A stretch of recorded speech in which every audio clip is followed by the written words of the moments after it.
SHRI RAMAYANA, Aranya Kanda, book number 3, Sarga 42, Roman numeral XLII 42, MÁRÍCHA transformed. MÁRÍCHA thus, in wild unrest, with bitter words the king addressed. Then to his giant lord in dread, "Arise, let us go," he said. "Ah, I have met that mighty lord, armed with his shafts and bow and sword. And if again that bow he bend, our lives that very hour will end. For none that warrior can provoke, and think to fly his deadly stroke. Like Yama with his staff is he, and his dread hand will slaughter thee. What can I more?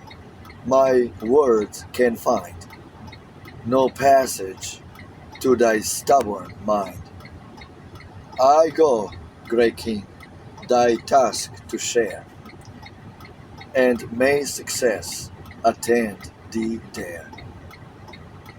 With that reply and bold consent, the giant king was well content.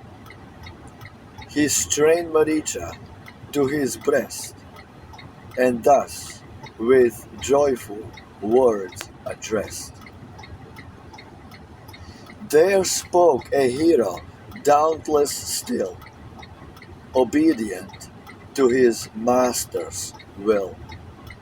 MÁRÍCHA's proper self once more, some other took thy shape before. Come, mount my jewel car that flies, wheel-governed through the yielding skies. These asses, goblin-faced, shall bear us quickly through the fields of air. Attract the lady with thy shape, then through the wood at will escape.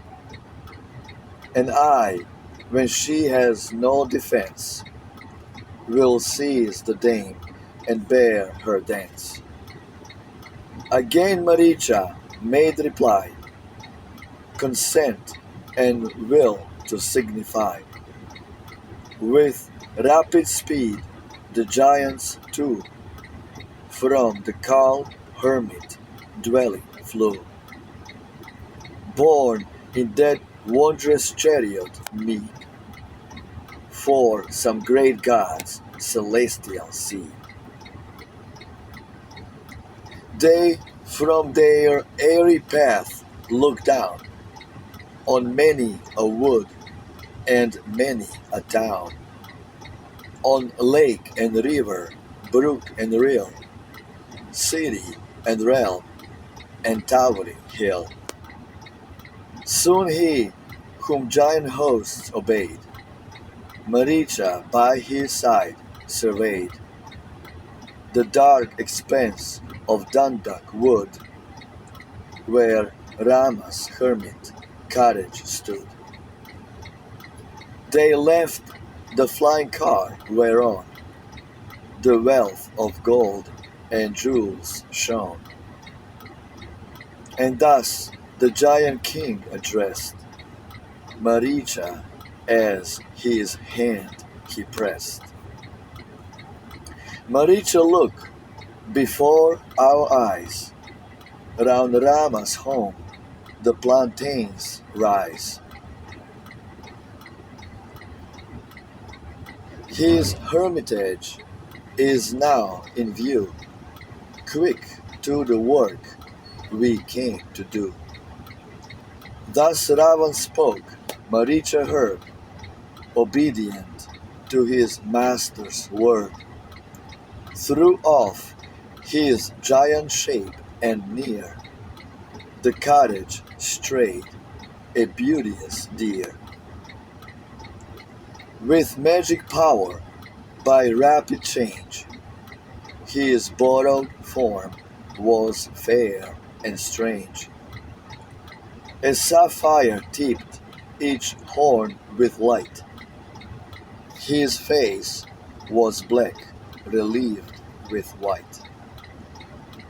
The turquoise and the ruby shed a glory from his ears and head. His arching neck was proudly raised, and lazulites beneath it blazed. With rosette bloom his flanks were dyed, and lotus tints adorned his hide. His shape was fair, compact, and slight. His hoofs were carven lazulite. His tail, with every changing glow, displayed the hues of Indra's bow. With glassy skin so strangely flecked, with tints of every gem bedecked. A light o'er Rama's home he sent, and through the wood where'er he went. The giant clad in that strange dress that took the soul with loveliness, to charm the fair Videhan's eyes with mingled wealth of mineral dyes, moved onward, cropping in his way the grass and grain and tender spray. His coat with drops of silver bright, a form to gaze on with delight. He raised his fair neck as he went to browse on bud and filament. Now in the acacia grove he strayed, now by that cot in plantain's shade. Slowly and slowly on he came to catch the glances of the dame. And the tall deer of splendid hue shone full at length in Sita's view. He roamed where'er his fancy chose, where Rama's leafy cottage rose. Now near, now far, in careless ease, he came and went among the trees. Now with light feet he turned to fly, now reassured again drew nigh.